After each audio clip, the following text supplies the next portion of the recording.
I never thought I'd see the day when my Aunt Sarah would be on her knees in my living room, sobbing into my designer rug, while my Uncle Marcus stood by the door, hat in hand, looking like a ghost of the man who used to call me a charity case. For 15 years, these people treated me like a stain on the family tapestry, the one relative they had to tolerate at Christmas, while making sure I didn't get any poor person germs on their fine china. They spent a decade mocking my clothes, my old car, and my choice to work 2 jobs while putting myself through school, all while they flaunted their inheritance and their high society connections. But now, the tables have turned in the most public and humiliating way possible, and I'm the only one standing between them and total ruin. Was I wrong to let them lose everything, or would you have done the exact same thing after being treated like garbage for half your life? To understand how we got here, you have to understand the family dynamic I grew up in. My dad was the black sheep because he married for love instead of status and chose to be a high school teacher instead of joining the family's real estate firm. My Uncle Marcus, his older brother, took over the business and became incredibly wealthy, and he never let us forget it. Every Thanksgiving at their mansion was an exercise in humiliation. I remember being 12 years old and Marcus laughing at my off-brand sneakers, telling his kids, my cousins, Leo and Chloe, that if they didn't study hard, they'd end up struggling for air like me. My cousins took that lesson to heart. They spent our teenage years making me the butt of every joke, posting photos of my beat-up sedan on social media with captions about the struggle bus, and intentionally talking about their European vacations and luxury shopping trips, while knowing my parents were struggling to pay the mortgage. The breaking point for me happened when I was 22. My father had a major heart attack and couldn't work. We were drowning in medical bills, and my mom reached out to Marcus for a small loan, just enough to keep the house while she transitioned to a full-time role. Marcus didn't just say no. He invited us over to his house, sat us down in his gilded library, and gave us a lecture on fiscal responsibility and how handouts ruin the soul. He told my mother, while my father was still in a hospital bed, that maybe losing the house would be a valuable life lesson in living within one's means. I watched the light go out in my mother's eyes that day. I swore right then that I would never, ever ask them for a single cent again, and I would make sure they never had the chance to look down on me from such a height ever again. I spent the next decade grinding. I worked 80-hour weeks, started a small tech consulting firm from my bedroom, and lived on ramen and caffeine. I missed birthdays, weddings, and holidays. While my cousins were out partying on yachts in Ibiza using their father's money, I was teaching myself how to code and how to navigate the venture capital world. I didn't just want to be comfortable, I wanted to be untouchable. Slowly, the business started to take off. I caught a break with a proprietary software used for logistics, and within 3 years, my little hobby turned into a multi-million-dollar enterprise. I kept it quiet. I didn't post on social media, I didn't buy a Ferrari, and I didn't change my phone number.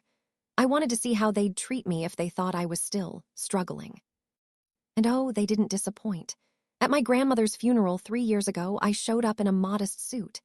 Aunt Sarah took one look at me and whispered loudly to a friend about how some people just can't be bothered to dress for the occasion, assuming my suit was a cheap rental.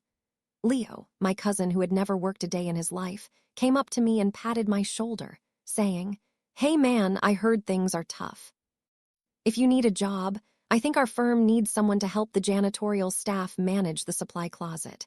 It's steady work." They all laughed. I just smiled, took the insult, and walked away. I knew something they didn't. I had just been approached by a conglomerate looking to buy my firm for a figure that would make Marcus's net worth look like pocket change. But here is where the story takes a turn. While I was building my empire, Marcus was being reckless. He had over-leveraged the family firm, pouring money into a massive luxury development project that was built on a foundation of lies and bad debt. He thought he was too big to fail. He thought the family name would protect him. He was wrong.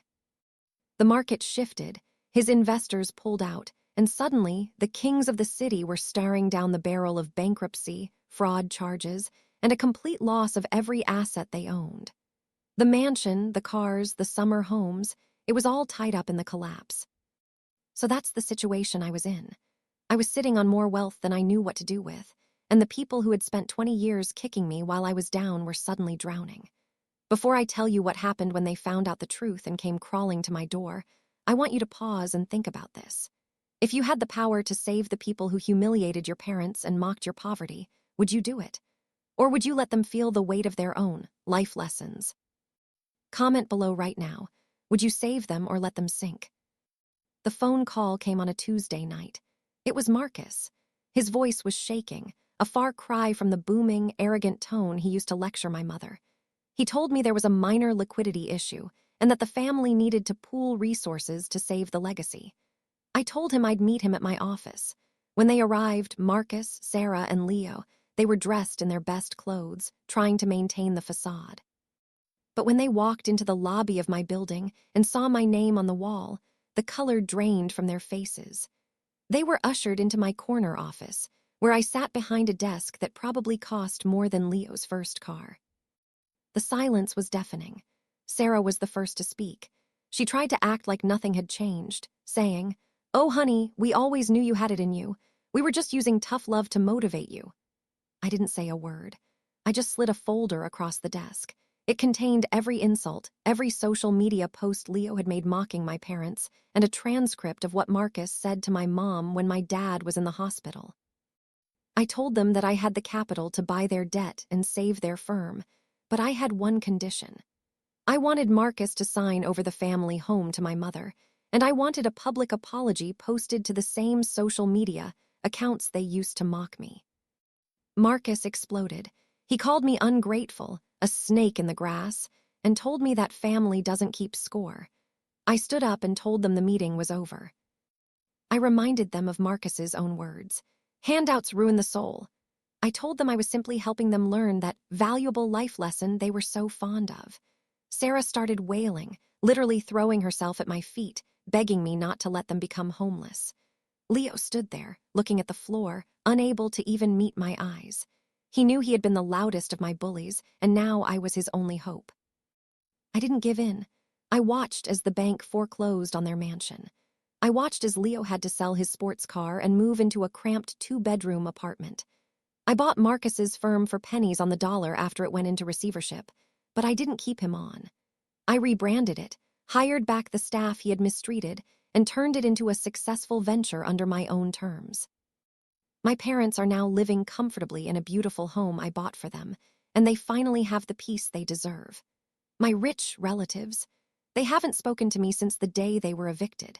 They tell anyone who will listen that I'm a cold-hearted monster who betrayed his own blood. But when I look at my mother, who no longer has to worry about medical bills or mortgages, I know I made the right choice. In the end, I learned that respect isn't something you can buy with an inheritance, and cruelty always has a price tag. They spent years building a kingdom on the idea that they were better than everyone else, and they never realized that the person they were stepping on was the one who would eventually own the stairs. If you treat people like they're disposable when you're at the top, don't be surprised when they aren't there to catch you when you fall. It's a hard lesson to learn, but some people only understand the language of loss. Like this video if you think I was right to let them face the consequences of their actions.